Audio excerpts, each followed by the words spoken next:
We also have colleagues, Hispanic migrants or second generation even, they're scared of coming to work. The ICE, they're a federal law enforcement agency. They're entitled to carry out operations throughout the United States. This justification for excessive policing and violence is something that has really unnerved a lot of Americans. Definitely, it will leave negative impacts on the economy. It is sort of a moment in which, the United States is kind of stuck. There's a kind of hopelessness that young people feel today that they're not able to plug into the system. I think that's the wild card. The Chat Lounge. Chat Lounge. Chat Lounge. The Chat Lounge unpacks views and opinions on hot issues in a more casual way. Welcome to the Chat Lounge. I'm Tuyin. Joining me to discuss the latest U.S. shooting in Minnesota, Dr. Liang, Professor of Economics, Willamette University, the U.S. Dr. Edward Lehman, founder and managing director of China-based law firm Lehman, Liang, and Dr. Josef Mahoney, Professor of Politics and International Relations, East China Normal University. A warm welcome to you all. So, the victim of the latest Minnesota shooting was 37-year-old Renee Good, and on social media, she described herself as a poet and writer, a wife and mother, and a hobby guitarist. Yan, since you're in the States, can you take us back to that day and briefly walk us through what happened and how it ended so tragically? Right. So it all happened on January the 7th, 2026, and it is in Minneapolis, Minnesota. What is noted is that the location of the incident was really just a mile away from the shooting of George Floyd, right, back in 2020. So that's a little sort of background and why this incident has been so disturbing. So we're talking about Renee Good, who's a 37-year-old mother of three. So that morning, she was dropping off her 6-year-old along with her wife to school. She stopped her SUV near where the ICE agents were operating. And we don't know exactly what happened, but according to the video footage and also eyewitness accounts, basically it seems that because she was at the scene of the ICE agents' operation, there are agents that approach her and giving her conflicting orders. And so Renee started to drive forward. But again, according to the video, she was turning her vehicle away from the ICE agent of the name Jonathan Ross. But Ross then fired 3 shots into her SUV while swearing expletives at her. And so that 3 bullets pretty much killed her, and her vehicle then crashed into a parked car. Now, what is also notable is that according to the video footage, that after this incident happened, there was a man on the street who identified himself as a physician, and he offered to provide first aid to Renee, but it was rejected. So again, the federal officials' account really described this as a tragedy, but it's well justified because their accusation is that Renee was stalking the officer and was also weaponizing her vehicle. This is according to Christine Neom, and said that basically Renee was using her car to try to run over the officer who had the previous incident, was being harmed by a car.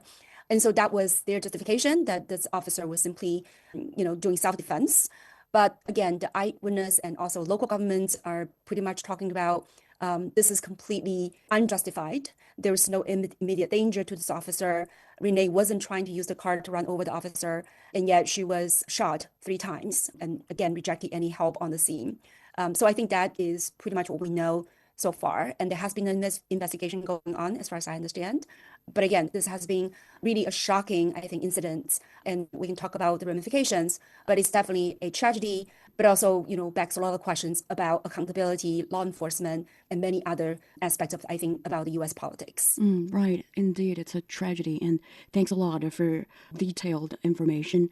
And to add, this ICE Yang was talking about, it's actually the Federal Law Enforcement Agency, Immigration and Customs Enforcement. So it has the right to carry out the operation there, right? Yeah, do they have the right, the ICE agents, do they have the right to carry out the investigation They're a federal law enforcement agency. They're entitled to carry out operations throughout the United States. It's a federal, so there's two different groups here. There's the federal government, which is trying to do their enforcement work and do their job, and they're under the executive branch, or that would be the president of the United States, and the law enforcement having to do with what we would call in China the central government or the federal government. And then there's local police forces that are for the state of Minnesota. That would be the state police. And then there would be local police departments for Minneapolis. I believe that the shooting was there in Minneapolis. And there could even be subdivisions of those police officers. So is it lawful for them to conduct what they were doing? I would broadly say yes, it is legal for them to do it. And I think that this is where the crux of the issue is, that there are certain people that are obviously for this, the public, and then there are certain people in the public that are not for officers, trying to identify people that are not there lawfully or have entered the country unlawfully. And so then those persons are protesting or acting as, what do they call them? Legal witnesses, I guess. I mean, but these are legal witnesses like Renee Good, the poet, the mother, the wife of, where she was actively participating in some kind of an effort to thwart these ICE folks from doing their job. Right. Talking about the protests, the shooting has triggered an extreme public reaction in the U.S. With more than 1,000 protest events having taken place across the country. So, Joseph, from your perspective, why has this case resonated so deeply? Well, let me add a few components to our discussion so that I can have the appropriate context. Right. I think that there are, broadly speaking, 5 fundamental issues here that we should pay attention to. And some of these are driving clearly the protest. The first is we have seen the Trump administration with federal deployments against jurisdictions that he opposes politically. We've seen this with ICE agents. We've seen this with National Guard units being mobilized. And what we've seen is this conflict between the federal and local level, which has led to a lot of tension between local authorities and even federal authorities, but also state and federal authorities. And this has often led to poor coordination between local and federal police forces. We don't know that that's the case here, but this is a broader phenomenon that's happening nationally and where we've seen other problems. This is just sort of the trigger of a broader national concern. The second issue is that we've seen already excessive policing by ICE. There have been a number of cases where people have been hit by cars, seriously injured, treated brutally in the arrest, people who should not have been arrested, and so forth and so on. And the problem here is that this has been not only encouraged by the White House, but defended. And we see this with ludicrous claims about people in the country being the equivalent of domestic terrorists. We saw this label applied against Ms. Good as justification for her killing. So I think that this excessive narrative and this justification for excessive policing and violence is something that has really unnerved a lot of Americans, that make them feel like they're a threat in their own communities, because indeed they are. The third issue is one that was already mentioned in part by Dr. Liang, which is we have the backdrop of police violence generally in the United States, which unfortunately disproportionately impacts minorities. But in this specific case in Minnesota, very nearby where George Floyd was murdered by police. And what we have seen in this city in particular is an effort post George Floyd to try to create better policing at the local level to ensure that these types of tragedies don't occur. And then what we have are federal agents who come in and are as repeating the same cycle of excessive violence against a local person. But the fourth issue here is this is a white mother of 3. We know that historically, while the murder of George Floyd certainly triggered the appropriate response nationally, that historically, when a white woman is killed, it tends to trigger a deeper cultural anxiety. It tends to bring more people out. It becomes an issue that is not narrowly described by race, because that's just the nature of racial cultural politics in the United States.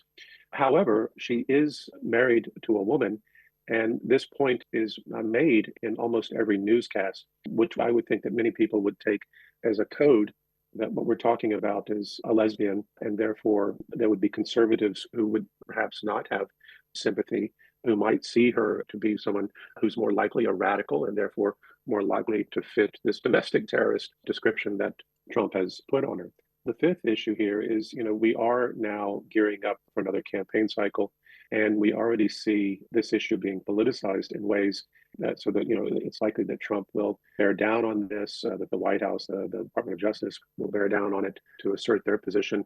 But we see other people in the MAGA movement or other people who are sympathetic to ICE policies politicizing this in ways, including some, unfortunately, that have targeted Chinese. We've seen some comments effectively from people who are running for re-election that are basically calling for, investigating all Chinese who are living in the United States as potential spies who are there to steal information and technology from the U.S. and basically equating them with terrorists. So I think this is certainly a multifaceted issue, and I think all of these issues are probably what's driving not only the protest, but we might anticipate at some point some counter-protest as well, as we've seen previously when we have these large issues mobilizing people from one side versus the other. You talked about the African-American George Floyd, who was killed by a police officer back in 2020, less than a mile from where Renee Good was killed.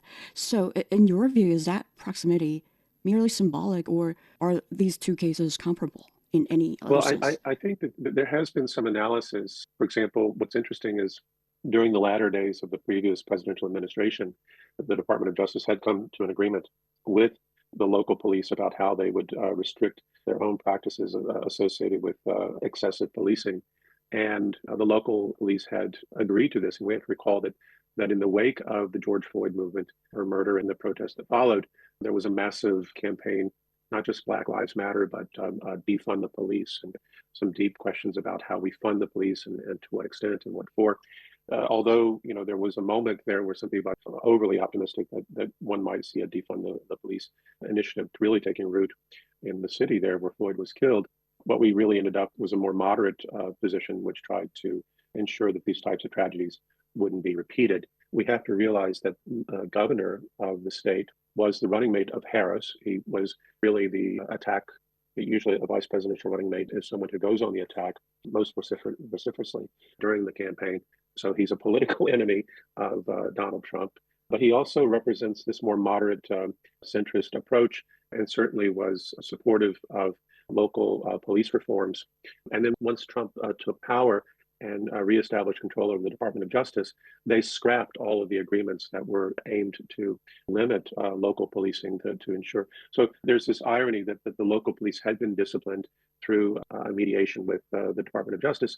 And then once Trump comes in, he throws all of that out. But then we have the excessive use of federal policing in Minnesota, because this is an area that is politically opposite to Trump. And then we have this incident, which leads to the woman being killed. Right. The Chat Lounge. The Chat Lounge unpacks views and opinions on hot issues in a more casual way. Again, I'm not sure if you've got the same feeling. I understand just one day after the Minneapolis incident, another shooting involving federal officers occurred in Portland, Oregon, and it left a couple injured. That's where you live. So what's your observation and firsthand info for us? How have local media and communities reacted to that incident? So this is another, I think, again, tragedy. And again, it shows how problematic, right, how unaccountable, I would say, the ICE operations have been. We don't really have footage or any videos at this point, so it's hard to know exactly what has happened, but it's very questionable when you just think about there have been, 5 deaths that are known, right, that is during the ICEs, the so-called law enforcement around the country. And I agree with Joseph. If you look at where these incidents happened, they were in Chicago, they were in Minneapolis, they were in Portland, and interestingly, they were all in these, blue states, right? That there's a democratic states. And this particular shooting in Oregon, I don't know the update yet, but this couple has been shot and they were sent to the hospital. And I don't think they deceased at this point, but definitely they were injured. And now the ICE was accusing that these couples were gangsters from Venezuela. Again, there's no really clear sort of evidence, right, to identify that they're actually gangsters one way or the other. But responding to your question, again, I think the Oregon governor, Tina Quartet, basically saying, we demand transparency. We wanted to see thorough investigation on this. we don't want to see more detention or shooting for that matter. The ICE needs to be accountable.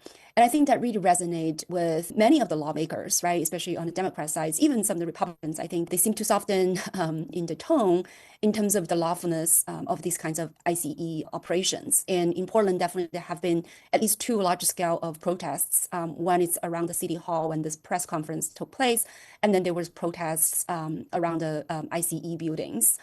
And I think, again, this is very clear that there really have been problems with the ICE operations. First of all, we know that in terms of the ICE, the agents, the number has ballooned from the previous 10,000 to now 22,000 this year. And so that is a 120% increase of these agents. And they were allowed to put on masks when they are so-called, enforcing the laws. So I think the accountability is a really a major issue. And, these shootings are the extreme cases, but there are many other incidences where they stopped, individuals asking for their identity. And again, there's no indication that these are illegal or undocumented immigrants, nor do they have any evidence about criminal records, right? And I think, these 5 deaths were known due to the law enforcement, but there have been 32 deaths just last year in 2025. In the ICE detention centers. So this is a huge increase from the 11 deaths in 2024. So again, I think, immigration, it's always a very controversial topic and it's highly politicized in the United States. But I think, what is being questioned right now is really how the ICE should enforce the law, right? And we know, for example, the Connecticut Senator Chris Murphy, who's a top Democrat on the subcommittee that handles Homeland Security funding, and he talked about the potential legislation that would help to rein in these agencies and make them more accountable. For example, the requirement that these Border Patrol officers should stick to the border, right? Why there are 23,000 masked agents roaming around in the US cities and stopping people, harassing people, asking for identities and detain them without any reasonable causes. And then, of course, the other proposal is to make these DHS enforcement officers to be unmasked.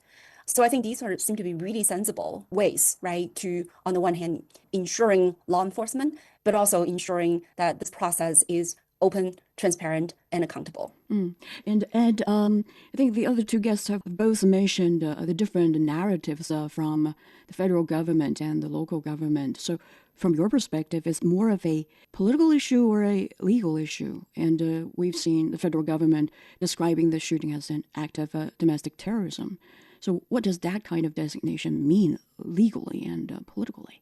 Sure. I mean, the idea of domestic terrorism, and certainly was sort of accelerated it started, I think, with a guy called Timothy McVeigh, who bombed a federal office building in Oklahoma. And I mean, he was put to death. He was termed a domestic terrorist. This had been accelerated, certainly under the Biden administration.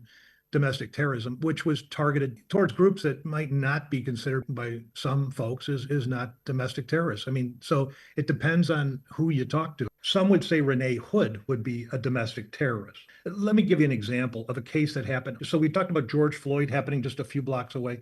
There was somebody who's a little bit less well known. Her name was Jane Rusnick, and she also goes by Justine Diamond. And she was a 40-year-old Australian woman who called 911 in Minneapolis to report what she believed was a possible sexual assault behind her home. She walked towards the police vehicle, calling for help, and a Somalian called Officer Mohammed Noor. He was a Somalian-American police officer, first one with the Minneapolis Police Department. He fired his service revolver across his partner's body through the door of the vehicle and killing her. This wasn't a raid or a confrontation. It wasn't anything like Renee Good. It wasn't really open for huge amounts of discussion. She wasn't trying to impede their, ability to do whatever they wanted to do as police officers. Now, he was convicted for third-degree murder and second-degree manslaughter after the shooting.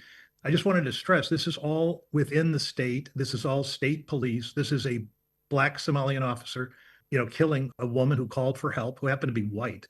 And then it was found it was depraved indifference to human life, and it was second-degree manslaughter. So nobody talks about that, which happened a few blocks away from where this incident happened with this woman.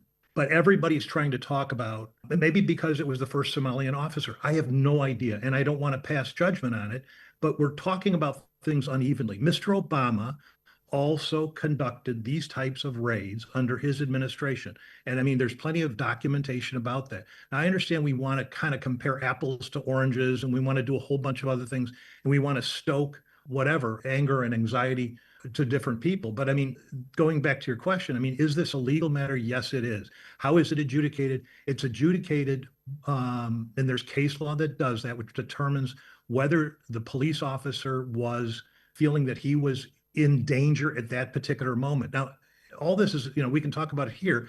There are, I don't know, I've at least seen 8, 10, 15 versions of the incident. And I don't know if they're true. I don't know if they're made up. But from what I've seen, it's not so easy to say what happened at that event. And I think it will be finally dictated in the court of law. But my point about bringing up Justine Diamond and the Somalian police officer was that these incidences can be brought up and can be emotionally charged, or they can be defused and they can be looked at in the clear light of day. Now, these folks, going back to what was said about whether the Border Patrol should be at the border, I mean, the answer is no, it shouldn't be. No, it does not have to be. No, in my opinion, as a lawyer, there's a legal opinion, not anything else, that they have jurisdiction within the United States with those things that have to do with the border. Right. Maybe conclusions should be made after the investigation is carried out thoroughly. But on the other hand, protesters are taking to the street, right, with slogans like abolish ICE and a post-shooting poll by The Economist and YouGov shows 46% of Americans support abolishing ICE compared with 43% who oppose it. So the question is, with public opinion nearly split, how realistic is the prospect of ICE actually being dismantled? Joseph? It's true that we've seen excessive policing during the Obama administration, during the Biden administration. We've seen it in every administration. This has been a chronic problem for a long time. And part of this has to do with not simply excessive policing by federal agents. And we can talk about that in the context of the siege at Waco or Pine Ridge, which really kicks off a lot of the response to domestic terrorism, the 10 McVeighs and those sorts of things. And those were certainly all under democratic regimes. I can also recall that in 2009, the last year that I was a professor in the United States, when I was bought out and blacklisted as someone who had irritated the government and then came to work in China. One of my many sins is that we had a student who lived in an apartment building right on the edge of campus. He lived on the first floor of the apartment building, and his back door was one of these double sliding glass doors. This student was someone who enjoyed smoking marijuana and would buy a lot of it for himself, and then was known to sell some of it to his friends. And this came to the attention of local law enforcement. And again, I think the incident may have occurred in 2008 and late 2008, and it matured in 2009. And what happened was, after 9/11, we saw the rapid militarization of police forces domestically, where you had these huge federal giveaways, and basically a lot of local police forces were turned into nearly military groups with machine guns, with urban assault vehicles, and so forth and so on. And so it created this real tension and fear in these local communities, where local police had all of a sudden this tremendous firepower, but also this tremendous sense of, militant culture. And in any event, they decided to bring a SWAT team to assault this guy's house or his apartment. And as they were coming up through the grass, this was in the morning, coming up through the backyard in full combat gear, he was sitting on the sofa facing the glass door, and he saw the policeman approaching, and he stood up. And this, just the act of him standing up, startled one of the policemen who was approaching with his weapon out, and he shot through the glass and hit him in the chest. He nearly died. He was in the hospital for a long period of time. And he was charged with possession with the intent to distribute. And it was decided that the local police officer could not be held accountable. The boy who was shot was accountable for himself being shot. And so this made a lot of students unhappy, who felt like it was an example of excessive policing. And by the way, this was in West Michigan, where we already had a problem with excessive policing of immigrants, because West Michigan is primarily an area of orchards and farms where a lot of migrant labor passed through. And this was already a highly sensitive issue given the collapse of the auto parts industry there. And so this triggered students into a protest, because I was one of the few, I was the only Marxist professor on campus. They came to me for advice on how to protest appropriately, and I counseled them. And then later I found myself targeted by the police. I was being pulled over, accused of things that I hadn't done.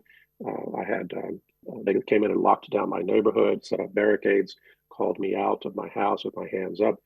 because they had received reports that I'd been up drinking all night and that I had a gun, that I was going to hurt my family. And so these were all things that were taking place in that local environment. So this is not something that is unique to the Trump administration. That was during the Obama administration, but it was a local problem that went back to post 9/11 militarization of local police forces.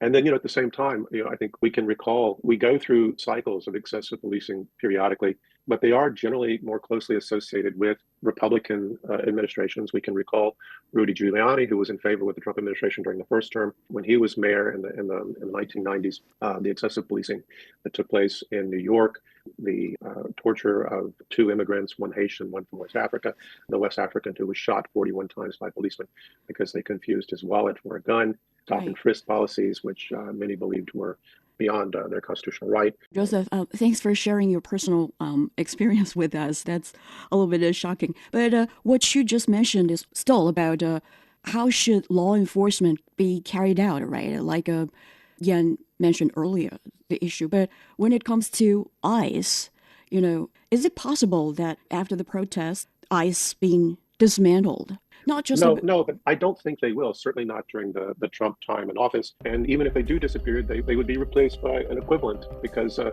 U.S. government has failed to really solve the migrant labor or the illegal immigrant issue for decades. So one way or another, we'll continue to see migrants or illegal or otherwise being victimized, and people who were either innocent bystanders or for whatever reason caught up in it also being victimized. This has been the Chat Lounge.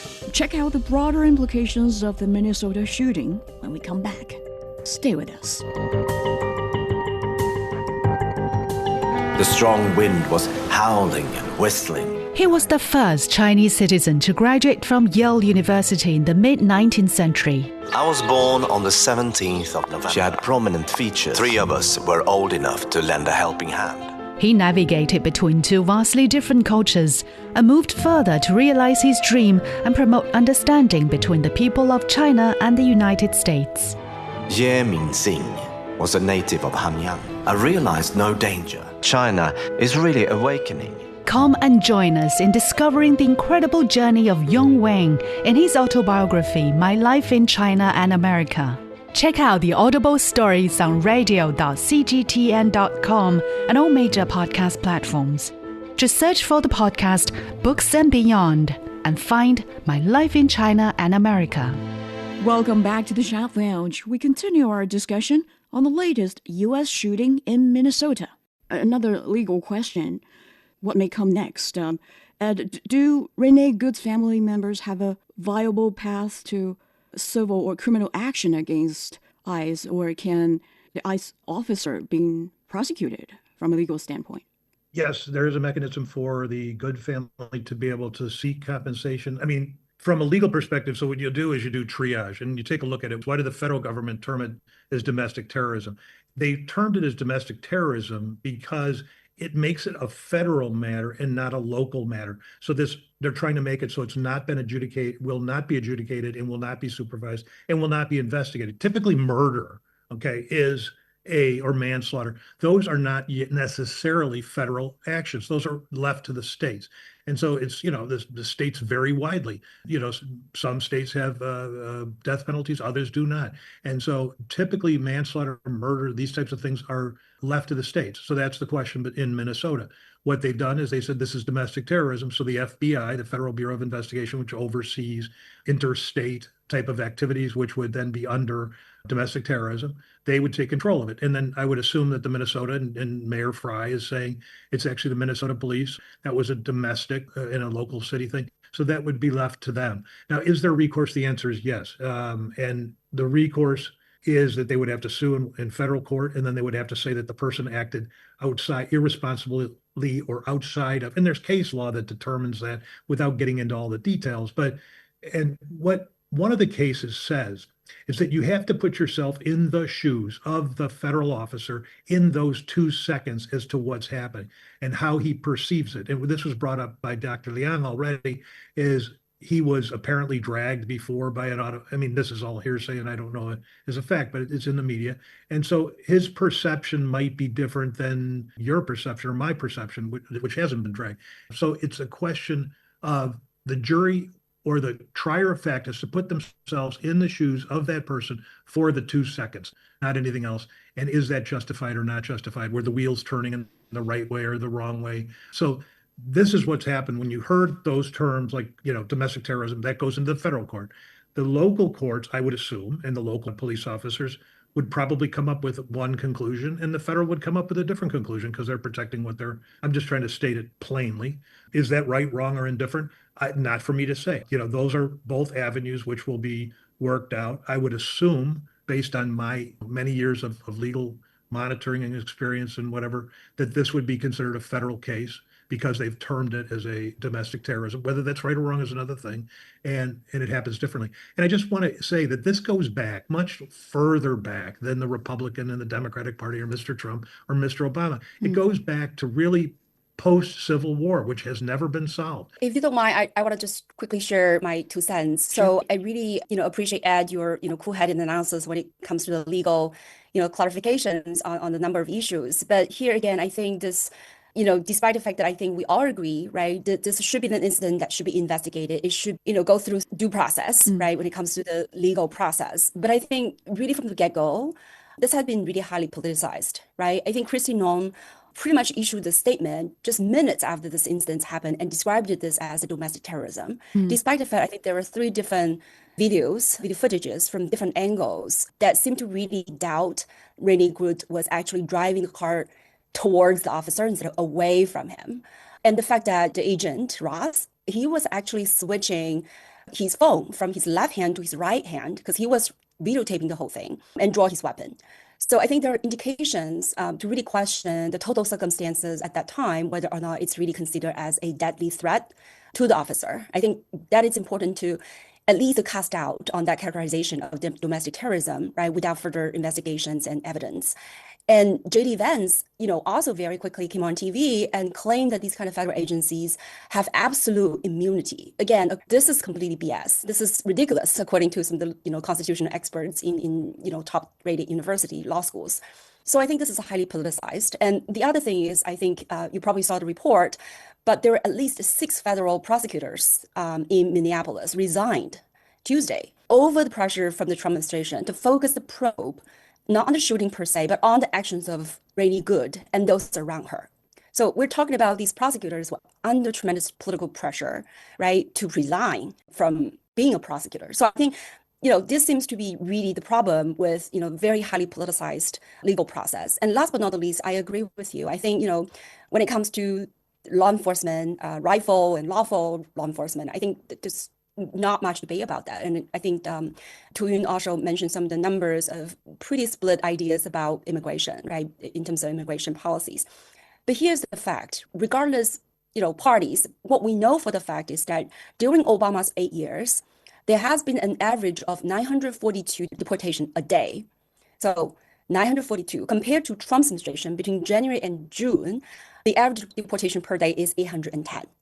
So if you're talking about deportation of undocumented immigrants to enforce this border law, we're actually seeing this happen more, right, during Obama and more effectively in a way, right? But what we have seen under Trump is record arrest. The highest number that I've seen is sometime in August, 60,000 arrests.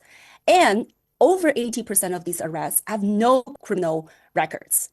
So again, if we're talking about objective, reasonable law enforcement, I'm not sure, the evidence doesn't seem to suggest that, right, under the Trump administration, under the ICE. So I think that's just my 2 cents, right? I think this is highly politicized. And I think that shouldn't be read as a defense for, I would say, really unlawful and unreasonable law enforcement. Quite sensible. And since Josef mentioned it's very unlikely for ICE to be dismantled, and I think everybody would think the chances are small. So there comes the question, is what Yan earlier mentioned, how ICE should enforce the law. So Yan, what's your view here? Do you think there will be any desirable change given, you mentioned the agency is still in expansion, right? Right. So I think from what I have seen is that there are call for example, impeach Kristi Noem, right? This idea, again, the person who is in charge of the Homeland Security needs to be held accountable. Again, the call is to really accusing her for the lack of transparency. But again, we know this is unlikely, given the Republicans' control of Congress, right? It's very unlikely that she will be impeached. Other Democrats have been asking about restricting funding for her department. Again, the idea is to increase or enhance the transparencies. And then I also mentioned earlier Chris Murphy's idea that maybe the DHS enforcement officers should be unmasked, and these Border Patrol officers should really stick to the border. But of course, Ed said it's not necessarily a good idea and not necessarily legally sort of reasonable. I think, again, we're also seeing some of the Republicans, right, that seem to be also saying that, yes, accountability. So I think you're seeing some of the Republicans, I think, also seem to be saying that some more kind of transparency, they seem to be reasonable, right? So I think this is Republican senator from, I can't remember exactly the state, could be Georgia, who basically says, we don't want to see people get shot. Let's do the right thing and get things to be reasonable, right? So, of course, he talked about not to obstruct the officers. But again, obstruction is one thing, but really putting these officers' life in danger is yet another, right? So I think, again, there's no consensus, right, about whether or not these very strict or even over the board kind of Border Patrol or arrest are justifiable. But at least I think there seems to be a broader sort of in terms of a consensus that, law enforcement needs to be transparent, needs to be accountable. So I think that at least could be something that should be worked on. And again, I think we are in midterm election year, and definitely a lot of things are going to be politicized. And I think that one of the things I think that it's important is that for Democrats, they still wanted to really focus on the affordability crises, the healthcare crises. This event, I think, is definitely controversial. And so it does require really further efforts in this direction. And we also have seen, Hispanic voters who, 44% supported Trump during the election. Now the number has gone down to 25%. So it seems to be, again, a very highly politically charged incident, and there will be a lot of political ramifications. And so I think many of these lawmakers cannot afford to ignore the issue. So hopefully more can be done on this.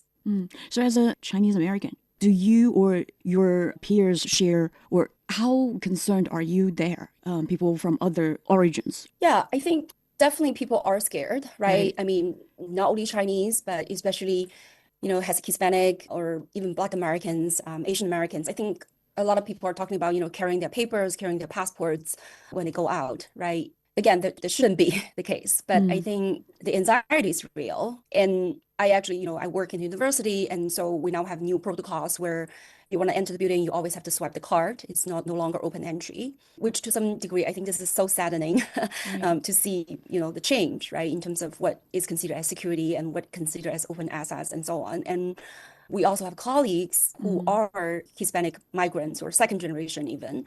They're scared of coming to work.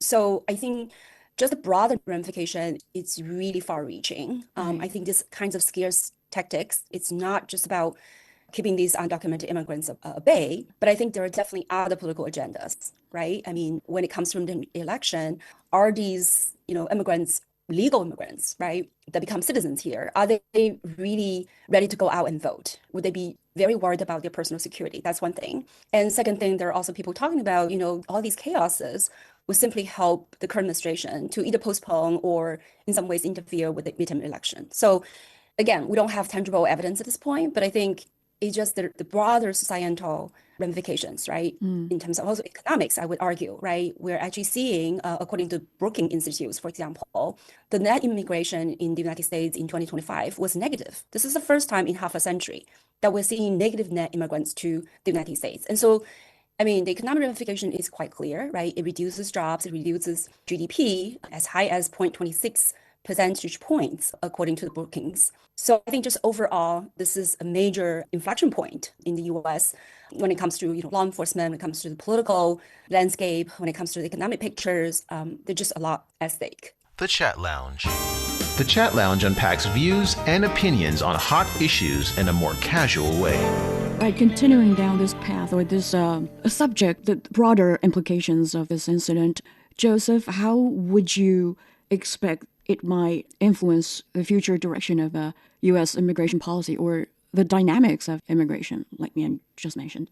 I think that we've seen not just the ICE actions and which certainly have been broadcast around the world. We've seen the United States limiting even legal migration or immigration, and even restricting people's right to request a visa just to visit. There are big questions about what this means for the U.S. economy. Historically, the extent to which the United States was able to attract global talent, but also the extent to which the United States exploited migrant labor.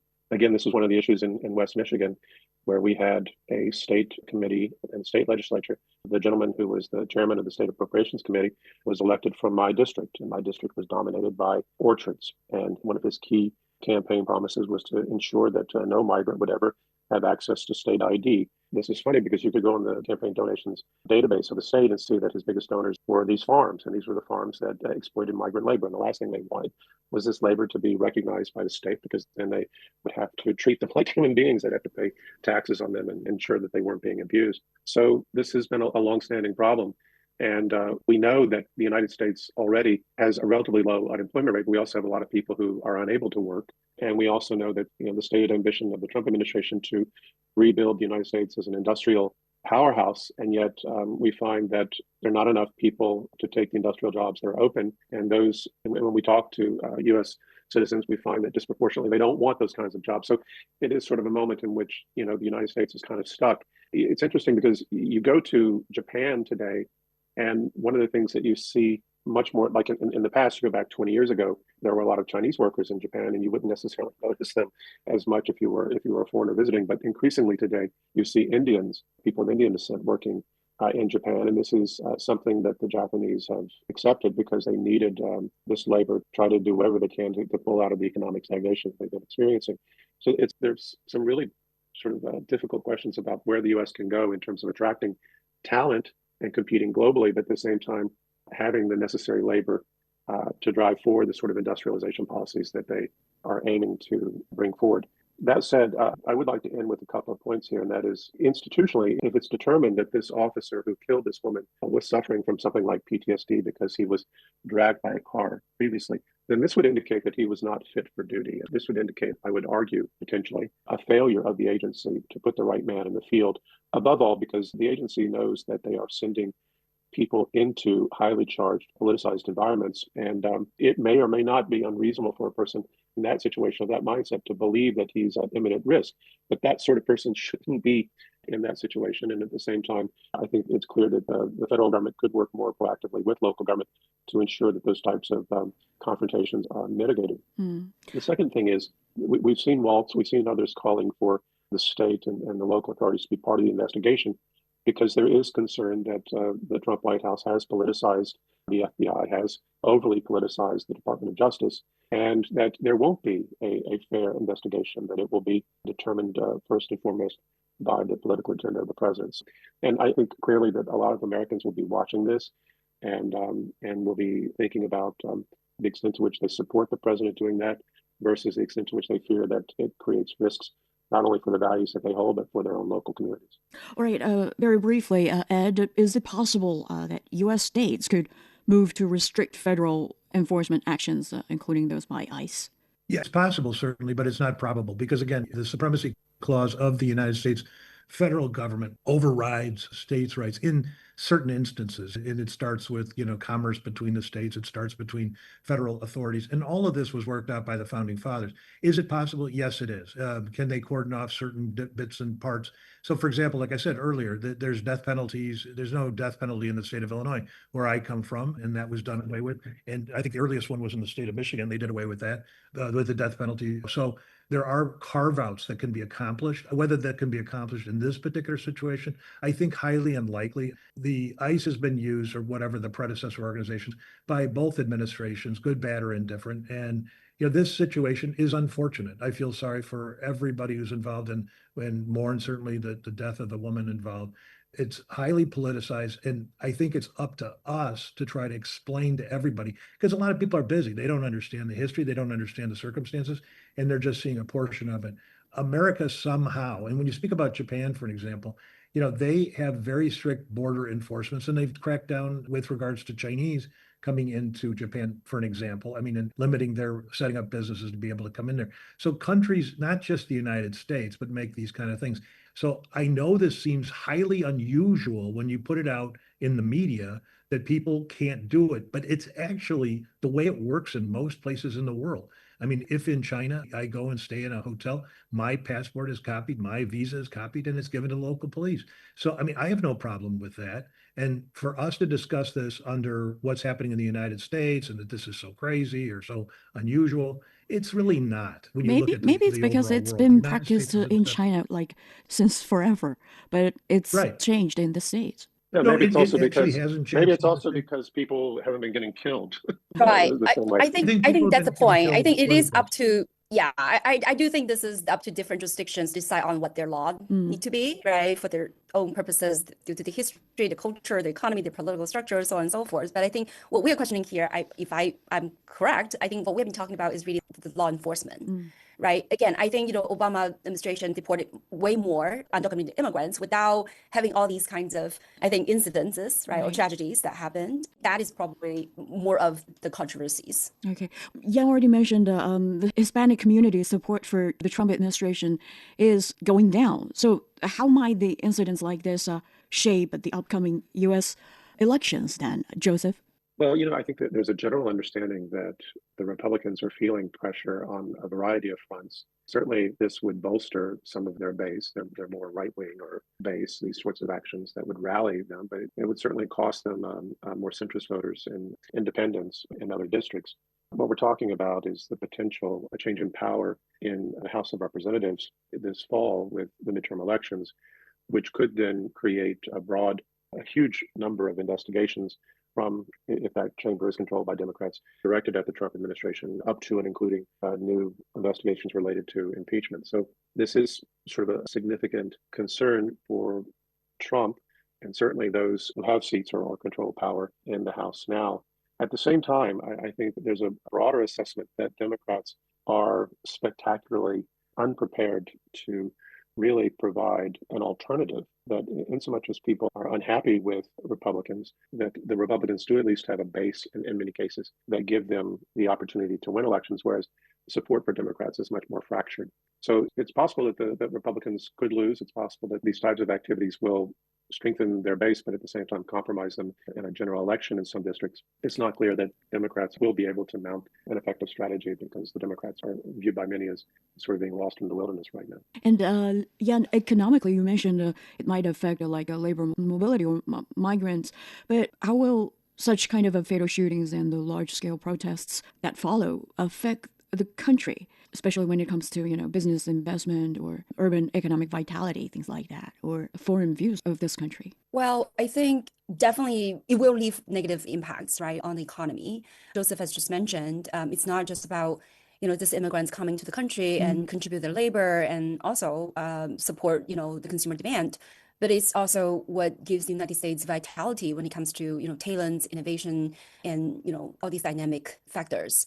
And I think, from an economic point of view, so this kind of fear factor, let's put it that way, I think also could damage the economy in some intangible ways. So maybe some of the impacts are not too immediate, but I think overall, it would not be a positive factor for the economy when you're closing up the door, not just for these undocumented immigrants, but in general, I think has been, this more hostile policies towards immigrants, right? We know that Trump's administration just delayed or suspended the visa application for 75 countries. So I think overall, these kinds of closing out sort of policy, right? And this is not just about immigration, of course. It's also about, other forms of economic coercions like tariffs, like sanctions, like, technological export restrictions and so on and so forth. But of course, also in terms of the much more aggressive, in terms of military interventions, right, in other sovereign states. So I think all of these definitely, in a way, will tarnish the US's credibility in the global landscape in terms of the post-war order. And I don't see how this would serve the US interest. Now, in terms of the domestic politics, I'm not sure how these ICE incidents and things like that would have turned the table around, so to speak. I think it's still too soon to tell, even though we do see the declining support, from the Hispanic voters. And we're also seeing just overall, Trump's support has gone down, right? I think I just saw a recent Gallup report that talked about that President Trump's support rate has now down to 36% as late as December. And so that's actually the lowest of any post-war president. But of course, Trump said these polls are rigged and his real approval rate is 64% without providing any, evidence. But in any case, I think the affordability crises and healthcare crises are probably having even more far-reaching implications as far as, changing voters' attitudes and votes, just because, again, going back to the numbers that you cited earlier, when it comes to people who support or against Trump's immigration policy, it seems to be still pretty evenly split. So I think despite, all these tragic incidents, I'm still not quite sure how much this would change the midterm situation. But I think, again, overall, my assessment as an economist is that a lot of these policies are, against the economic, sort of dynamism and also this sort of open policies that has supported the US's growth in the past decades. Now, that said, there are also other factors, right, that could help to support the US economy, such as the AI boom, even though everyone is talking about a bubble is on the way, but no one could really predict, right, whether that's going to be 1 year, 2 years, or 10 years. But the AI boom, at least at this moment, right, has been helping the economy. The other thing is, of course, the Fed's monetary easing tendency. I wouldn't call it a cycle, but it is possible that we get this December CPI data. The inflation is relatively lower than some expectations. And also, we also know, Jerome Powell is under tremendous pressure and the Fed in general to lower rates. And that's another topic for another day. But just to say that the monetary policy is probably going to be more supportive going forward. So that can help the economy. And also the fiscal stance, right? These one big beautiful bill with all these tax cuts and deregulations, that could also, at least in the short term, help to boost the economy. A small note, the AI boom still depends a lot on foreign talent. Right. And absolutely. And to add, from a legal perspective, right, what would you say is the biggest impact on U.S. law enforcement from this case? And how may it reshape the legal law environment in the States? Yeah, I mean, what's happened with Renee Good, is not something to be ignored. And it's valid to say there's 50 ICE officers coming to make discussions or arrests or detentions, whatever you want to call it. These are all valid things. And, people can, like you said, can go to the ballot box, can eliminate ICE, or they can get in touch with their Congress people to do that. That hasn't happened, over numbers of administrations. Is it going to happen over this? Probably not. I think there's always going to be this balance between the federal and there's been tension, since Alexander Hamilton and, we're going back and forth between, how this country should be central government or federal government versus the states' rights. So we're going to continue to see that. I think just with the election, I know we've been talking about this particular incident. I think it's going to the issues that are dangerous aren't really these. These are data points, but I think there's a kind of hopelessness that young people feel today that they're not able to plug into the system, whether that has to do with migration or police or whatever that is. I think that that's the wild card. I think everyone knows where people on the Trump camp stand and everyone knows where people on the other camp stand. But this sort of malaise and this hopelessness and certainly disruption in law enforcement leads young people to be disenfranchised. I think with regards to Hispanic people, and from my interactions with Hispanics, you can look at protests. There was protests not protests, celebrations in Doral, Florida over the Venezuela incident. What do we make of that? I don't know. Who is an important Hispanic figure in the United States? Secretary of State Rubio. So I don't know what to say. Where they're going to fall in. All Hispanics are not the same. And folks that are coming across and live in the Inland Empire and have been in, California for generations have a different viewpoint about guys who are scampering across the border or illegals. I think you're going to have people from Venezuela returning back there. I think there were some, unsavory characters that were there.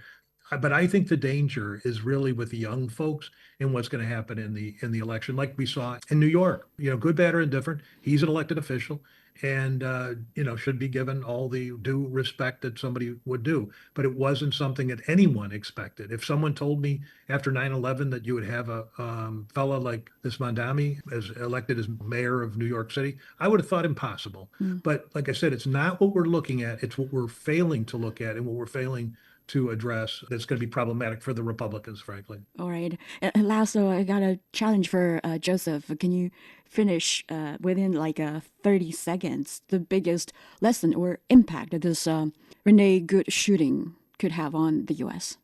Well, I think the question is whether or not Trump will try to move to ensure that we don't see a repeat of these incidences. He is often a little more reasonable than he appears, even though I think quite a bit of what he does is unreasonable. And, I think to a certain extent he's tried to valorize this in a way, but I think he also realizes that if we have many more of these incidences, the overwhelming weight of them will move decisively against him. So it'll be interesting to see if he moves to try to moderate some of the behavior so that we don't have a repeat of these things, while still trying to protect and prevent any sort of adequate investigation that would hold his agency or the officer accountable. All right. On that note, we wrap up our chat for this session. Many thanks to Dr. Josef Mahoney, Professor of Politics and International Relations, East China Normal University, Dr. Edward Lehman, founder and managing director of China-based law firm Lehman, Liang, and Dr. Liang, professor of economics, Willamette University, the United States, for your time and insights. We'd love to know what you think. Drop us a line anytime at radio@cgtn.com. I'm Tuyen. Join us for more Chat at the Chat Lounge next week. Talk to you soon. Sideline Story brings you all things sports related. The hottest topics, latest events, juiciest stories, all with a very personal take. Subscribe to Sideline Story Podcast for heated sports discussions covering events that are happening in China and around the world.